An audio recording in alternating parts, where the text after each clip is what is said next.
Assalamualaikum warahmatullahi wabarakatuh. Saya Aziz Nurfaiji dari Prodi D3 PKP 14 Delta. Saya dari Politeknik Penerbangan Indonesia Curug. Saya di sini akan menjelaskan tentang bahaya asap kebakaran pada suatu kecelakaan pesawat di bandar udara. Sebuah pesawat yang mengalami kecelakaan di sebuah bandara seringkali diiringi dengan timbulnya percikan api yang menjadi sebab terjadinya kebakaran pada pesawat yang mengalami kecelakaan. Api yang ditimbulkan dari kebakaran akan menghasilkan asap yang tebal.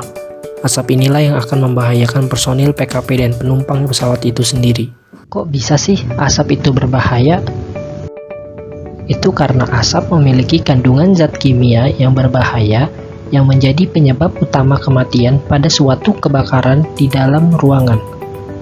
Asap dapat membunuh dengan kombinasi kerusakan termal, keracunan, dan iritasi paru-paru. Dan berikut adalah kandungan berbahaya pada asap yang dapat menyebabkan masalah kesehatan hingga kematian. Yang pertama, karbon monoksida. Yang kedua, amonia. Yang ketiga, hidrogen sianida. Yang keempat, nitrogen dioksida. Yang kelima, nitrogen oksida. Dan yang terakhir adalah klorin. Karbon monoksida merupakan gas beracun yang tidak bisa dilihat atau dicium baunya. Setiap segala sesuatu yang dibakar, terutama yang mengandung karbon, maka akan melepaskan sejumlah karbon monoksida. Menghirup karbon monoksida bisa menyebabkan pusing, sakit kepala, mual, dan muntah. Dan jika kadar karbon monoksida pada asap yang sangat tinggi, bisa menyebabkan seseorang pingsan bahkan meninggal. Amonia. Karakteristik gas amonia adalah bening, tidak berwarna, tapi mengeluarkan bau yang menyengat. Resiko kesehatan amonia terutama paling berbahaya jika kita menerima paparan dalam jumlah yang berlebihan.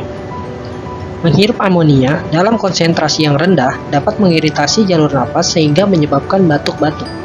Namun, dalam konsentrasi yang tinggi, gas amonia beresiko menyebabkan luka bakar langsung pada saluran hidung, tenggorokan, dan saluran pernapasan. Hal ini dapat menyebabkan kerusakan saluran napas berupa edema bronchioral dan alveolar, yang mengakibatkan sesak napas parah hingga gagal pernapasan. Hidrogen sianida. Hidrogen sianida merupakan gas yang tidak berbau. Hidrogen sianida bersifat flammable atau mudah terbakar, serta dapat berdifusi dengan baik dengan udara dan bahan peledak. Paparan hidrogen sianida dapat menimbulkan iritasi mata dan kulit. Hidrogen sianida juga sangat mudah masuk ke dalam sistem pencernaan dan bisa dengan cepat berdifusi dengan jaringan ke dalam sistem pencernaan. Nitrogen dioksida memiliki warna yang merah agak coklat dengan bau yang menyengat dan merupakan polutan udara utama yang beracun. Organ tubuh yang paling peka terhadap nitrogen dioksida adalah paru-paru. Paru-paru yang terkontaminasi oleh gas nitrogen dioksida akan membengkak sehingga penderita sulit bernapas yang dapat mengakibatkan kematian. Komponen lain yang ditemukan di dalam asap hasil pembakaran adalah nitrogen oksida. Nitrogen oksida biasanya digunakan sebagai bahan bakar roket dan bahan peledak. Terpapar nitrogen oksida dapat menyebabkan penurunan fungsi paru-paru, iritasi pada sistem pernapasan, mata, dan kulit. Selain itu, gas ini juga berkontribusi pada perubahan iklim, tidak hanya membahayakan manusia, tetapi juga bumi akan merasakan dampaknya. Klorin merupakan bahan kimia yang berguna untuk pemurnian air, dalam disinfektan, dalam pemutih, dan gas mustard. Klorin juga dimanfaatkan dalam produksi kertas, antiseptik, zat warna, makanan, dan banyak produk konsumen lainnya. Klorin merupakan gas yang sangat reaktif. Ketika gas ini memasuki tubuh dan terhirup bersama udara yang terkontaminasi atau ketika tertelan bersama dengan makanan atau air yang terkontaminasi, dapat merusak sistem pernapasan mulai dari batuk, nyeri dada, serta retensi air di dalam paru-paru. Dampak buruk asap bagi kesehatan dapat dicegah dengan pemakaian breathing apparatus set.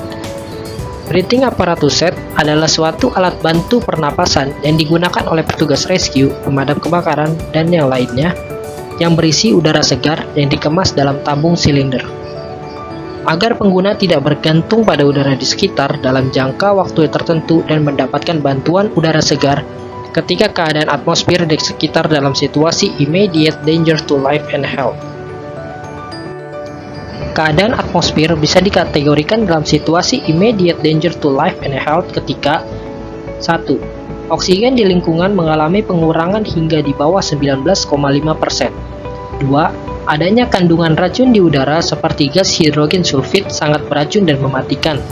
Pekerja pada industri pemboran minyak dan gas bumi mempunyai risiko besar atas keluarnya gas hidrogen sulfid. Level gas hidrogen sulfid berbahaya bila berada pada 100 ppm atau lebih. Yang ketiga, adanya kontaminan atau asap seperti debu, kabut, uap hasil dari kebakaran. Dan yang keempat adalah ketika temperatur di sekitar sangat tinggi. Ini adalah cara pemasangan breathing apparatus set, yaitu yang pertama memasang tabung harness dan memakainya dengan cara menundukkan badan ke depan.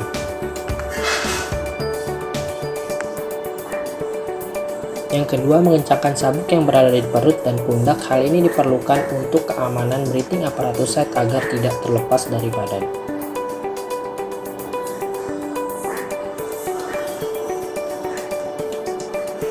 Yang ketiga yaitu membuka regulator agar oksigen yang berada di tabung masuk ke dalam masker.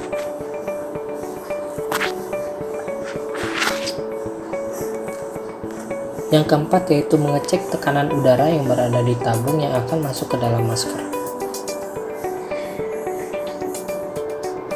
Yang kelima yaitu memasang masker dan mengencangkan karet yang berada di kepala agar tidak ada udara dari luar yang masuk ke dalam masker.